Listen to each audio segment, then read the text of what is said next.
Okay, so now we know that the pressure is actually 0.964 for oxygen. So I'm going to calculate moles based on PV equals nRT. I want to solve for moles because that's what the question's asking. Okay, so my new pressure was 0.964. That's the pressure of just the oxygen. Okay, so 0.964 atmospheres times the volume, which we're assuming is the same. We figured out the volume needed to be 6.12 liters, I think, divided by our R.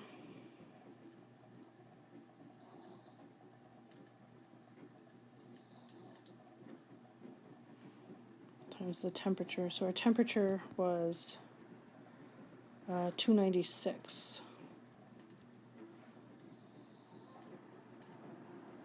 So kelvins cancel, moles, oh, moles don't cancel, that's silly. Atmospheres cancel and liters cancel.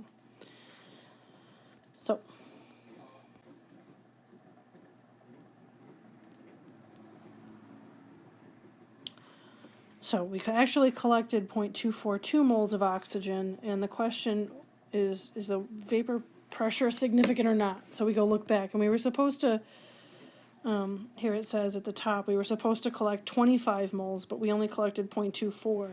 So if we were relying on exactly 0.25 moles, not 25 moles, 0.25 moles, then we didn't get it. So absolutely the water vapor has an effect. We should have accounted for it at the beginning, and then we wouldn't have a problem. Okay.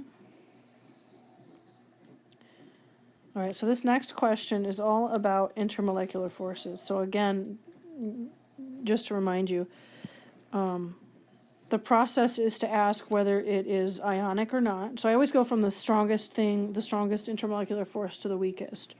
So ion dipole is the strongest, followed by hydrogen bonding, which again is not bonding. I know it sounds like it because the word's in there, but it is not a bond. It's an intermolecular force.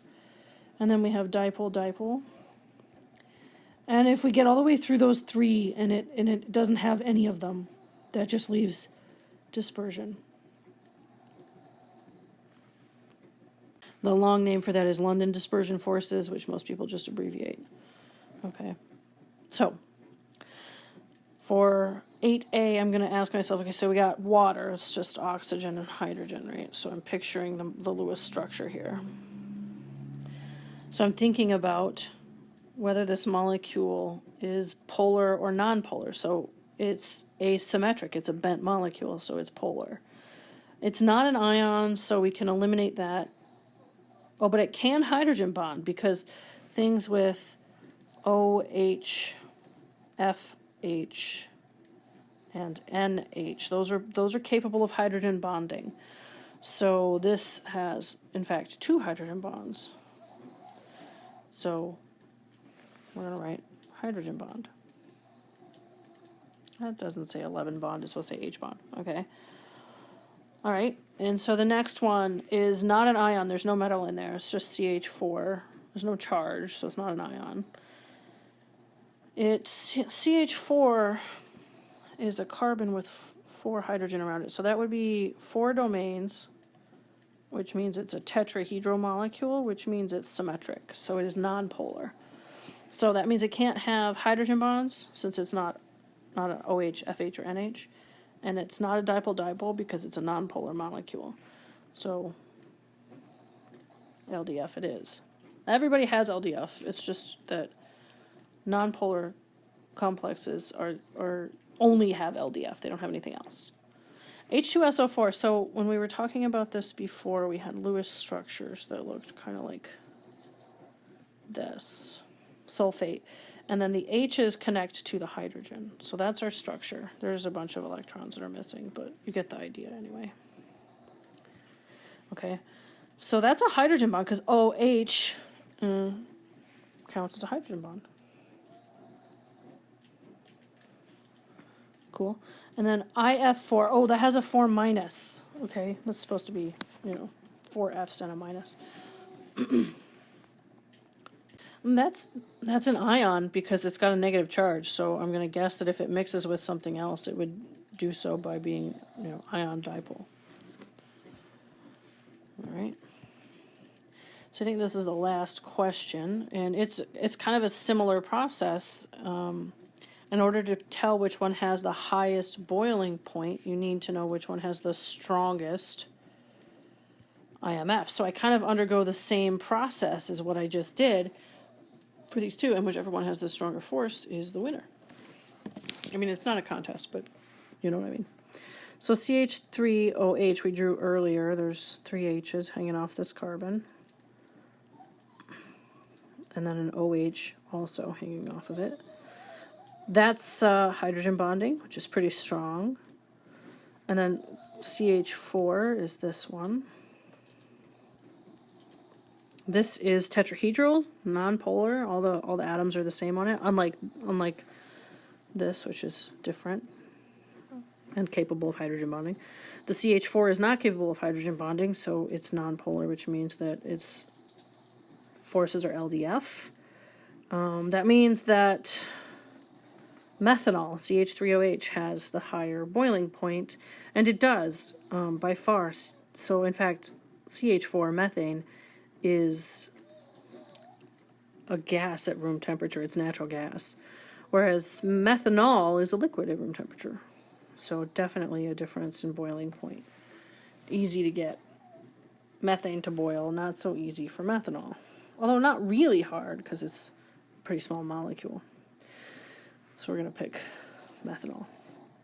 For the next one, so carbon structures start out with a skeleton of carbon. So we've got 1, 2, 3, 4 carbons on this. And then it says that there's 3 H's attached to the first carbon, 2 to the second and third carbons, and then 1 on the last carbon.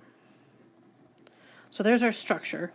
And we're comparing it with, oh, I shouldn't have erased that. It's the same thing, with methane.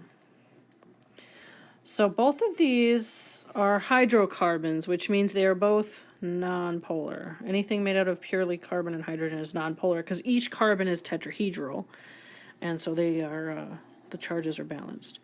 So these molecules are nonpolar.